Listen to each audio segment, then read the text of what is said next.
भारत देश के दक्षिण अंतिम किनारे पर बसी हुई यह जगह प्रभु श्री राम जी के पदस्पर्शों से पावन है। यहाँ की लहरें भी रामायण की कहानी सुनाती है और यह जगह भी दक्षिण का काशी कहलाती है।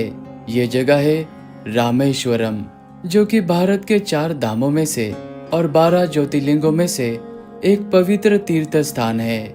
ये वही जगह है जहाँ पर प्रभु श्री राम जी ने लंका की ओर जाने से पहले भगवान शिव जी की पूजा की थी और हजारों लाखों की संख्या में आज भी लोग यहाँ पर राम सेतु का दर्शन करने के लिए आते हैं। यहाँ के मंदिरों की दिव्यता और धार्मिक वातावरण मन को शांति और श्रद्धा से भर देता है।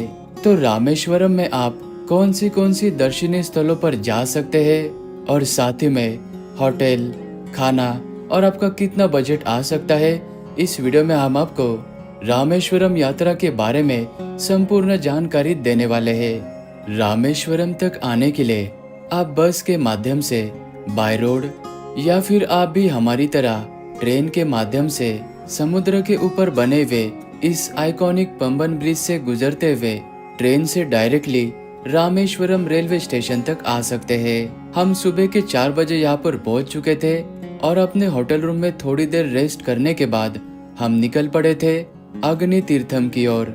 रामेश्वरम में आने वाले अधिकतम भक्तगण इसी अग्नि तीर्थम में स्नान करने के बाद अपनी यात्रा की शुरुआत करते हैं, क्योंकि मान्यता के अनुसार भगवान श्री राम जी ने ब्रह्म हत्या पाप से मुक्ति पाने के लिए इसी स्थान पर स्नान किया था और पुराणों के अनुसार अग्नि देवता ने माता सीता की अग्नि परीक्षा के बाद में स्वयं को पाप मुक्त करने के लिए इस सागर में स्नान किया था। इसीलिए इस जगह को अग्नि तीर्थम कहा जाता है।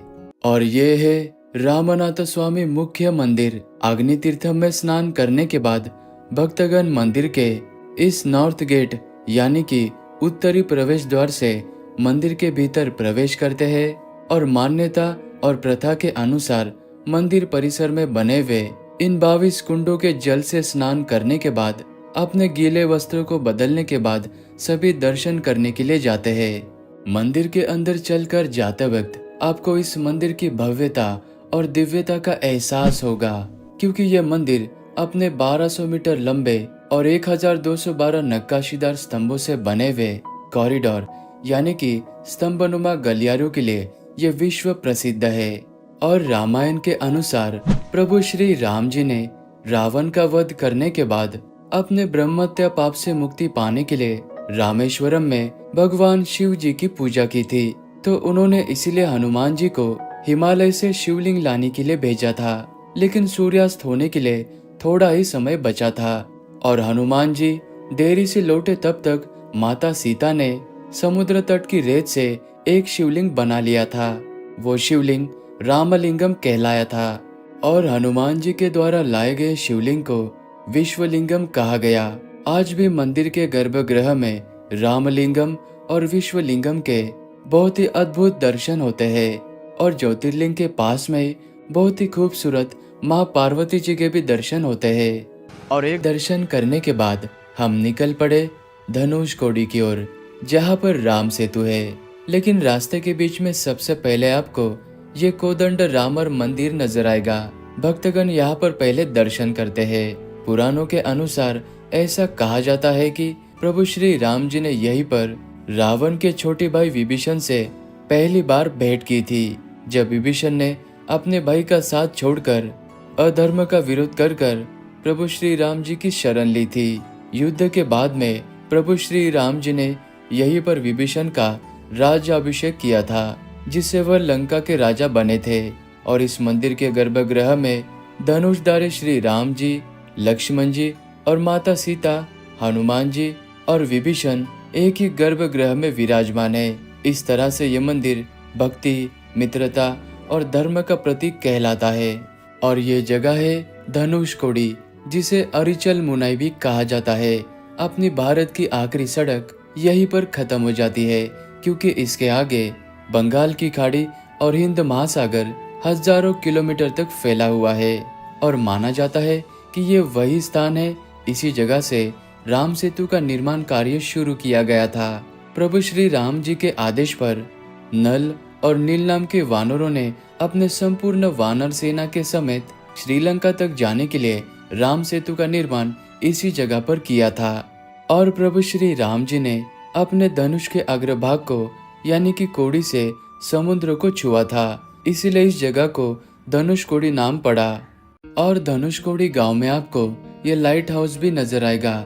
10 रुपए का एंट्री फीस लेकर आप इस लाइट हाउस के टॉप से बहुत ही खूबसूरत नजारा देख सकते हैं। किसी समय में यहाँ पर खुशहाली से बसा हुआ एक गांव हुआ करता था, लेकिन 1964 में आए हुए साइक्लोन ने यानी कि चक्रवात ने सारे गांव को नष्ट कर दिया था। वो चक्रवात इतना डेंजरस था जो कि 22 दिसंबर की आधी रात को आया था और 25 दिसंबर की शाम तक चला था। गांव के कोई भी लोग बच नहीं पाए थे। तो आप इस गांव के उन सारे अवशेष को यहाँ पर देख सकते हैं और यहीं पर एक खूबसूरत सा बीच भी बना हुआ है। ये जगह मुख्य मंदिर से मात्र 800 मीटर के दूरी पर है और कहा जाता है प्रभु श्री राम जी ने अपने धनुष से तीर चलाकर इस कुंड के जल को प्रकट किया था और उन्होंने यहाँ पर भी स्नान किया था। ये जगह ऐतिहासिक और धार्मिक दृष्टिकोण से भक्तों के लिए महत्वपूर्ण है, तो भक्तगण आशीर्वाद के स्वरूप में इस कुंड का दर्शन करने के लिए भी आते हैं। और इसी कुंड के ठीक सामने ये ऐतिहासिक राम, सीता और लक्ष्मण जी का मंदिर भी है, तो भक्तगण यहाँ पर भी दर्शन करते हैं। राम तीर्थम से मात्र 5 मिनट के दूरी पर ये पंचमुखी हनुमान जी का मंदिर स्थित है। यहाँ पर आपको 5 मुख वाले हनुमान जी के बहुत ही अद्भुत दर्शन होते हैं और यहाँ पर भारी संख्या में भक्तगण तैरते हुए पत्थरों को यानी कि फ्लोटिंग स्टोन को देखने के लिए आते हैं, जिन्हें रामायण से जुड़ा हुआ कहा जाता है। पंचमुखी हनुमान जी के मंदिर के ठीक सामने आपको ये खूबसूरत सा श्री नटराज मंदिर नजर आएगा। यहाँ पर आपको भगवान भोलेनाथ जी के नटराज स्वरूप में दर्शन होते हैं और इस खूबसूरत जगह को लक्ष्मण तीर्थम कहा जाता है। ये लक्ष्मण तीर्थम मंदिर रामेश्वरम के प्रसिद्ध पवित्र तीर्थ स्थानों में से एक है और ये खूबसूरत सा मंदिर और ये तालाब भगवान श्री राम जी के छोटे भाई भगवान लक्ष्मण जी को समर्पित है और कहा जाता है कि लक्ष्मण जी ने यहीं पर भगवान शिव जी की आराधना की थी ताकि उन्हें भी युद्ध के पाप से मुक्ति मिल सके। और ये लक्ष्मण तीर्थम मंदिर पंचमुखी हनुमान और नटराज मंदिर से मात्र 5 मिनट के दूरी पर है। और आप इस रामर पादम मंदिर में प्रभु श्री राम जी के पद चिन्हों के भी दर्शन कर सकते हैं और साथ ही में वेलोंडी Theertham, doctor APJ Abdul Kalam sir का घर और मेमोरियल और ये पंबन ब्रिज, ये सभी जगहों पर भी आप जा सकते हैं। और रामेश्वरम में होटल की बात करें तो मंदिर परिसर के आसपास में कई सारी धर्मशाला और होटल्स है। यहाँ पर आपको होटल रूम 800 से लेके 2000 तक और धर्मशाला में आपको 300 से लेके 1000 रुपए तक अच्छे खासे रूम्स मिल जाएंगे, लेकिन सीजन के समय में थोड़े से रेट्स ऊपर चले जाते हैं। और मंदिर के इस पहले मुख्य गोपुरम के आसपास में कई सारे खाने के लिए होटल्स बने हुए हैं, जहाँ पर आपको नॉर्थ इंडियन से लेके साउथ इंडियन तक सारे खाने पीने की चीजें मिल जाएगी। और यहाँ पर आप 2 जन घूमने के लिए आते हो तो पर पर्सन 4000 के अंदर ही आपका खर्चा आ जाएगा। और यहाँ पर आप इस तरह का ऑटो हायर करके सभी जगहों पर घूम सकते हैं, या फिर आप भी हमारी तरह यहाँ पर स्कूटी भी रेंट पर ले सकते हैं। और आप अपने बजट के अकॉर्डिंग यहाँ पर 2 नाइट स्टे या फिर 1 नाइट स्टे करके आराम से 2 पूरे दिन में रामेश्वरम की सभी जगहों पर घूम सकते हैं।